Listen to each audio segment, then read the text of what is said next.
Hello everyone, welcome to my YouTube channel smart classes with आशीष।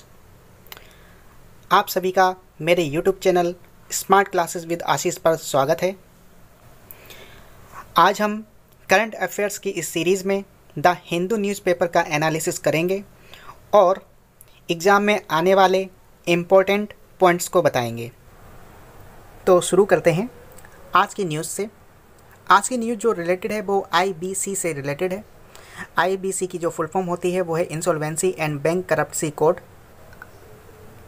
जैसे कि मान लिया जाए कि कोई कंपनी X है, उसने किसी बैंक से लोन लिया। लोन लेने के बाद मान लिया जाए कि ये कंपनी रन नहीं कर पाती है, तो अब इसको लोन चुकाना भी होगा, लेकिन ये क्योंकि इसके पास पैसा है नहीं, तो अब ये लोन कैसे चुकाएंगे। तो अब इसके लिए सुप्रीम कोर्ट ने गाइडलाइन दी है कि जो भी आपका पर्सनल गारंटर होगा, पर्सनल गारंटर कोई भी हो सकता है लोन लेने के टाइम पर, तो वो लायबल होगा उस डेब्ट को चुकाने के लिए। अब बात करते हैं कि इसमें IBC का क्या रोल है।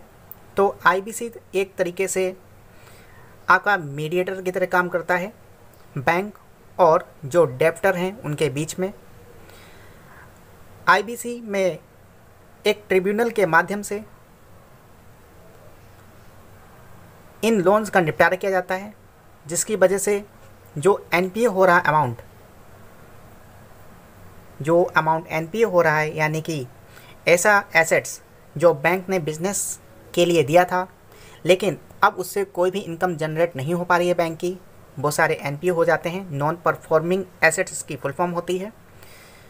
तो इसका निपटारा करने के लिए IBC में ट्रिब्यूनल बनाए गए हैं जो इन केसों को देखती है। ट्रिब्यूनल क्या होते हैं? ट्रिब्यूनल आपके एक स्पेसिफिक पर्पज़ के लिए जो बनाए जाते हैं, कोर्ट बनाई जाती हैं, उनको ट्रिब्यूनल बोला जाता है।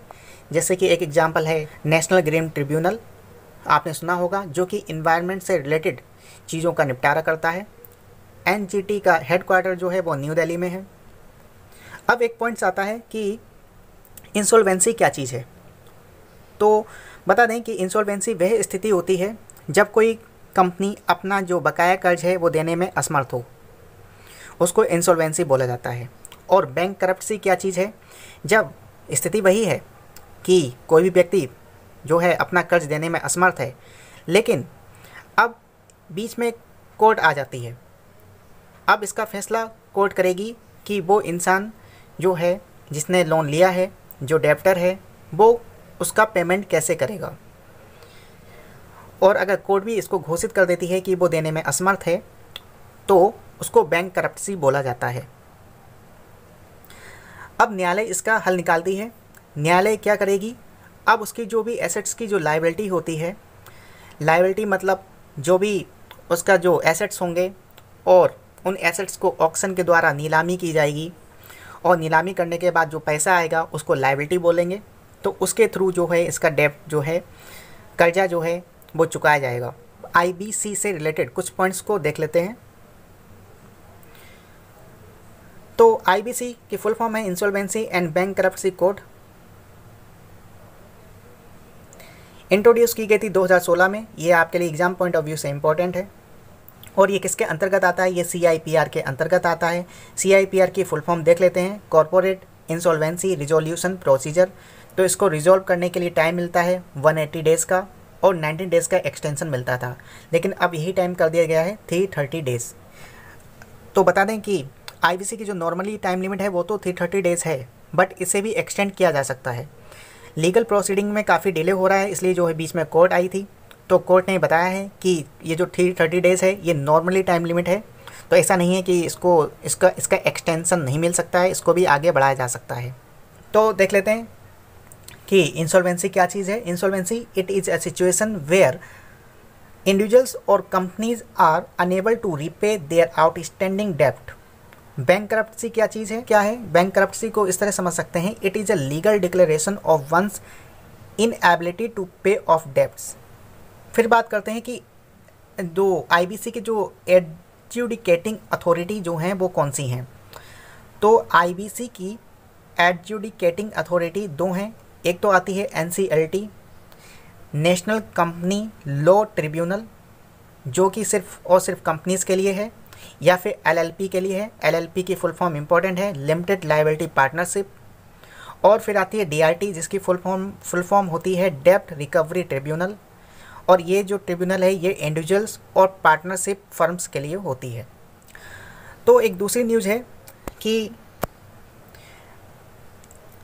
जो फॉसी हैं ये कौन है, ये हैं चीफ मेडिकल एडवाइज़र हैं US प्रेसिडेंट के। इन्होंने बोला है कि वैक्सीनेट और जो मास्क है वो बहुत ज़रूरी है कोरोना वायरस को टैकल करने के लिए। तो एंटोनी फॉसी जो हैं ये चीफ मेडिकल ऑफिसर हैं US प्रेसिडेंट के। प्रेसिडेंट ऑफ USA कौन है, जो बाइडेन है, जो कि 46 प्रेसिडेंट हैं। इनकी पार्टी का नाम क्या है, ये डेमोक्रेटिक पार्टी से हैं। US सेक्रेटरी ऑफ स्टेट कौन है, ये हैं एंटोनी J. ब्लिंकन। अब US सेक्रेटरी ऑफ स्टेट को क्या बोला जाता है, यानी कि अगर बात की जाए कि इंडिया के कौन सी पोस्ट इक्विवेलेंट है US सेक्रेटरी ऑफ स्टेट के, तो इसके इक्विवेलेंट होती है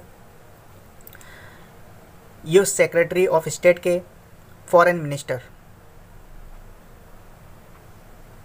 और आप सभी को पता होगा कि फॉरेन मिनिस्टर कौन है इस समय, तो S. जयशंकर फॉरेन मिनिस्टर हैं भारत के। तो फॉरेन मिनिस्टर को ही बोला जाता है एक्सटर्नल मिनिस्टर ऑफ इंडिया।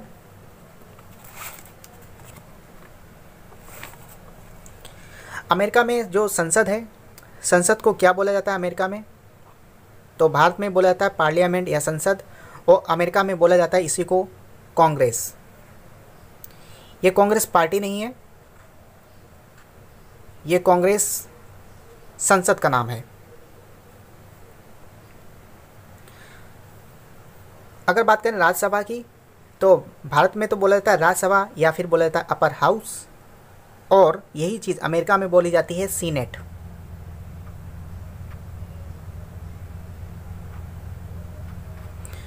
और लोकसभा को अमेरिका में बोला जाता है हाउस ऑफ रिप्रेजेंटेटिव्स।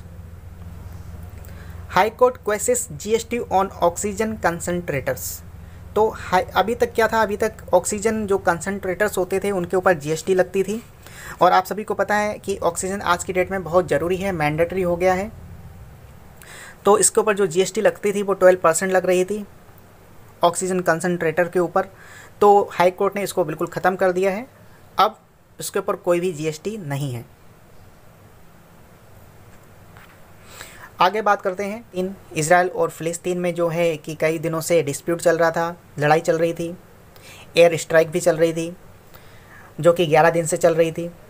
तो 11 दिनों के बाद आज पहली बार इनके बीच में जो है युद्ध विराम हुआ है। तो आज थोड़ा सा डिस्कस कर लेते हैं कि इज़राइल और फ़िलिस्तीन में आखिर रीज़न क्या है, क्यों उनके बीच में जो है लड़ाई होती है बार बार, और ये हमास क्या चीज़ है। फ़िलिस्तीन और इज़राइल के मध्य 3 विवादित क्षेत्र हैं। एक तो है वेस्ट बैंक, जो कि इज़राइल और जॉर्डन के मध्य है। इसका जो सबसे बड़ा शहर है उसको रामल्ला कहते हैं। रामल्ला को ही फ़िलिस्तीन का वास्तविक प्रशासनिक राजधानी बोलते हैं। फिर दूसरा जो विवादित क्षेत्र है वो है गाज़ा पट्टी। गाज़ा में फ़िलिस्तीन लोग रहते हैं और ये इज़राइल और मिस्र के मध्य में है। यहाँ पर एक हमास नाम का ग्रुप है। अब तीसरा जो पार्ट है वो गोलन हाइट्स है, जो कि एक प्लेटू टाइप का है। इसे 1967 में सीरिया से छीन लिया था इज़राइल ने। अब अभी जो हाल ही में जो युद्ध चल रहे हैं वो कैसे स्टार्ट हुए, तो आप सभी को पता होगा कि जो यरूशलेम है वो राजधानी है इज़राइल की और फ़िलिस्तीन की भी। फ़िलिस्तीन का जो पूर्वी हिस्सा है, यरूशलेम का जो पूर्वी हिस्सा है वो फ़िलिस्तीन का माना जाता है, लेकिन इसमें जो अधिकार क्षेत्र फ़िलहाल है वो इजरायली सेना का है। इज़राइल ने कोशिश की है कि फ़िलिस्तीनियों को वहाँ से हटाया जाए, तो वहाँ पर जो है कुछ रिवोल्ट हुए और रिवोल्ट की वजह से उन्होंने पुलिस की कार्रवाई की, जिसके वजह से काफ़ी सारे जो फ़िलिस्तीनी थे वो मस्जिद में अल मक्सा मस्जिद में चले गए थे। अल अक्सा मस्जिद में जाने के बाद उन्हें लगा कि यहाँ पर कोई कार्रवाई नहीं होगी, लेकिन पुलिस ने कार्रवाई मस्जिद में भी की। अब इसकी वजह से जो गाज़ा में जो फ़िलिस्तीनी लोग रहते हैं और जो हमास ग्रुप है उसने वहाँ पर एयर स्ट्राइक की, और काफ़ी सारी जो एयर स्ट्राइक करने के बाद जो इज़राइल को काफ़ी क्षति हुई, जिसकी वजह से इज़राइल ने भी एयर स्ट्राइक की और उसकी वजह से गाज़ा में काफ़ी ज़्यादा क्षति हुई है। यही रीज़न है कि इन दोनों के बीच में एयर स्ट्राइक 11 दिन से चल रही थी। एक वॉर हुआ था 6 डेज़ वॉर, जो कि हुआ था 1967 में। इस टाइम पर इजरायली सेना ने गोल्डन हाइट्स, वेस्ट बैंक और पूर्वी यरूशलेम पर अपना अधिकार कर लिया था। आपको एग्जाम पॉइंट ऑफ व्यू से याद रखना है कि यरूशलेम में जो चर्च है उसका क्या नाम है, तो उसका नाम है सेपुल्कर चर्च। यहीं पर ईसा मसीह को सूली पर लटकाया गया था और फिर बाद में यहाँ पर जीवित भी हुए थे। यरूशलेम में फेमस मस्जिद भी है, अल अक्सा मस्जिद और कुव्वतुल सुख्र है। अब अगली न्यूज़ आ रही है जो कि काफ़ी इंपॉर्टेंट है एग्जाम पॉइंट ऑफ व्यू से। A green warrior to the core is no more. Sunderlal Bahuguna का आपने नाम सुना होगा, जो कि चिपको आंदोलन से रिलेटेड है। अभी हाल ही में इनकी डेथ हो गई है। इनको हिमालय का रक्षक भी कहा जाता है। आप सभी को पता होगा कि एक टिहरी डैम है जो कहाँ पर है, उत्तराखंड में है टिहरी डैम, और किस नदी पर है, भागीरथी नदी पर बना हुआ है। तो जब वो बन रहा था तो उसको भी रोकने के लिए इन्होंने हंगर स्ट्राइक की थी। सुंदरलाल बहुगुणा एनवायरमेंटलिस्ट हैं, गांधीयन हैं। He was one of the founders of the Chipko आंदोलन। चिपको आंदोलन इन्होंने चलाया था 1973 में, जिससे कि वो हिमालयन फॉरेस्ट को बचा सकें। तो अगली न्यूज़ है पिनाराई विजयन से रिलेटेड। आपको सभी को पता है पिनाराई विजयन कौन है। ये चीफ मिनिस्टर हैं केरला के। अब इन्होंने अपनी पोर्टफोलियो डिसाइड कर ली है। तो हेल्थ मिनिस्ट्री जो दी गई है राज्य की, वो बीना जॉर्ज को दी गई है, और जो होम मिनिस्ट्री जो रखी है पिनाराई विजयन ने अपने पास ही रखी है। जो फाइनेंस मिनिस्टर हैं केरला के, वो हैं KN बालागोपाल। कला क्षेत्र बोर्ड में कुछ मेंबर का नॉमिनेशन हुआ है, तो देख लेते हैं कौन से मेंबर नॉमिनेट किए गए हैं। तो सुधा रघुनाथन का नाम आता है, जो कि कार्नाटिक वोकलिस्ट हैं। सेकंड नाम आता है नेवेली संथानन गोपालन, ये भी कार्नाटिक वोकलिस्ट हैं। तीसरा नाम आता है फ्लॉटिस्ट शशांक सुब्रमण्यम का। तो ये आपको याद रखने हैं कि कौन किस क्षेत्र से जुड़ा हुआ है। आप सभी को पता है अभी हाल ही में जो है एक साइक्लोन आया था जिसका नाम है ताउते। इसको हमने डिस्कस किया था कल की क्लास में। और जो ताउते है, ये जो नाम दिया है वो म्यांमार ने नाम दिया है।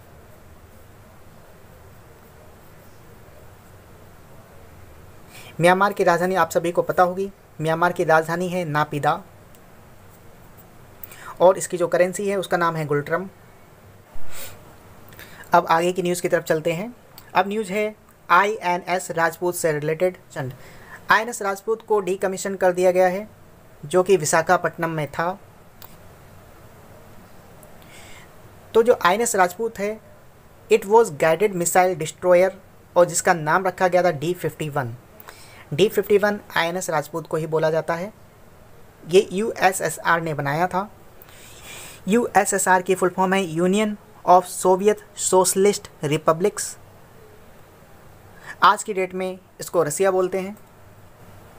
इसको कमीशन किया गया था 4 मई 1980 में विशाखापट्टनम में। और आप सभी को पता है विशाखापट्टनम कहाँ है। विशाखापट्टनम आंध्र प्रदेश में है। अगली न्यूज़ है विदेश मंत्री से रिलेटेड। हमारे विदेश मंत्री हैं S जयशंकर, जो कि अभी जल्दी में ही यूनाइटेड नेशंस की मीटिंग में शामिल होने के लिए विदेश जाएंगे। यूनाइटेड नेशंस के जो सेक्रेटरी जनरल हैं वो आप सभी को पता होगा, जो कि काफ़ी इंपॉर्टेंट है। एग्ज़ाम में काफ़ी बार पूछे जाते हैं कि यूनाइटेड नेशंस के जो सेक्रेटरी हैं वो कौन हैं। जो सेक्रेटरी जनरल हैं वो हैं एंटोनियो गुटरेस।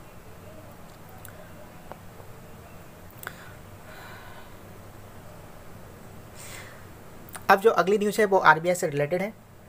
RBI जो है सेंटर को 99,122 करोड़ रुपए सरप्लस का सेंट्रल गवर्नमेंट को देगी, जिससे कि वो कोविड-19 के टाइम पर इसका यूज़ कर सकें। RBI आप सभी को पता होगा RBI का जो हेडक्वार्टर है वो कहाँ है। RBI का हेडक्वार्टर मुंबई में है। और RBI को जो इस्टेब्लिश किया गया था वो किसकी रिकमेंडेशन के आधार पर उसको इस्टेब्लिश किया गया था। तो काफ़ी इंपॉर्टेंट क्वेश्चन है। हिल्टन यंग कमेटी के आधार पर इसको इस्टेब्लिश किया गया था। Hilton young commission. तो इसके कुछ पॉइंट्स देख लेते हैं। तो आरबीआई को का जो सेटअप किया गया था वो किसकी रिकमेंडेशन से किया गया था? हिल्टन यंग कमीशन के आधार पर किया गया था। इसको इस्टेब्लिश किया गया था कोलकाता में 1 अप्रैल 1935 में। ये भी इम्पोर्टेंट है, आपसे पूछा जाता है कि जो उसका इस्टेब्लिश किया गया था आरबीआई को, तो किस जगह पर किया गया था। इसको नेशनलाइज कब किया गया था? 1 जनवरी 1949 में। पहले जो गवर्नर थे आरबीआई के उनका नाम था सर ऑसबोर्न स्मिथ। 25th जो गवर्नर हैं उनका नाम है शक्तिकांत दास। और आप सभी को पता होना चाहिए कि आरबीआई में 4 डिप्टी गवर्नर होते हैं, जिसमें पहले हैं M.K. जैन, दूसरे हैं राजेश्वर राव, तीसरे हैं माइकल पात्रा और फोर्थ हैं टी रविशंकर, जो हाल ही में अपॉइंट किए गए हैं। अब मूव करते हैं नेक्स्ट न्यूज़ की तरफ। अगली न्यूज़ भी काफ़ी इम्पोर्टेंट है। अभी तक इंश्योरेंस सेक्टर में जो एफडीआई होता था वो 49% होता था। अब इस एफडीआई को बढ़ा करके कर दिया गया है 74%। एफडीआई की फुल फॉर्म आप सभी को पता होगी, फॉरेन डायरेक्ट इन्वेस्टमेंट।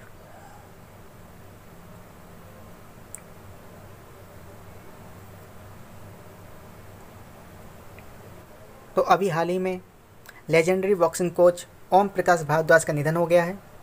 तो इनसे रिलेटेड जो इम्पोर्टेंट पॉइंट है वो है कि इनको ड्रोनचर अवार्ड दिया गया था 1985 और बॉक्सिंग के क्षेत्र में पाने वाले ये पहले व्यक्ति थे।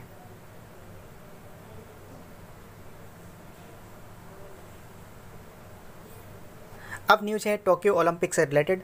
आप सभी को पता होगा कि इस साल टोक्यो ओलंपिक होने हैं और ये जो ओलंपिक होंगे वो जुलाई और अगस्त के बीच में होंगे। इन्हीं को समर ओलंपिक बोला जाता है। जो आपके लिए इम्पोर्टेंट क्वेश्चन है वो है आपके लिए कि जो केवल पहले ऐसे रेफरी हुए हैं इंडिया की तरफ से जो रेसलिंग के मैच में रेफरी बनेंगे किसी ओलंपिक में। तो टोक्यो ओलंपिक से रिलेटेड कुछ पॉइंट्स को देख लेते हैं जो कि एग्ज़ाम में आपके लिए इम्पोर्टेंट होंगे। तो बात करते हैं कि only referee from India to officiate in wrestling matches of the Tokyo Olympic, तो वो हैं अशोक कुमार। पहले रेफरी होंगे जो कि रेसलिंग मैच में, तो पहले रेफरी होंगे रेसलिंग मैच में जो कि टोक्यो ओलंपिक में पार्टिसिपेट करेंगे। टोक्यो ओलंपिक जो स्टार्ट होंगे वो होंगे 23 जुलाई से लेकर के 8 अगस्त 2021 तक। यहाँ पर 5 नए गेम को शामिल किया गया है जो कि हैं baseball, skateboarding, sport climbing, surfing और कराटे। इसका मस्कट बहुत ही इम्पोर्टेंट है। मस्कट क्या है इसका? तो इसका मस्कट है मिराई टोबा। मिराई का मतलब होता है फ्यूचर और टोबा का मतलब होता है इटर्निटी। ये एक जापानीज़ वर्ड है।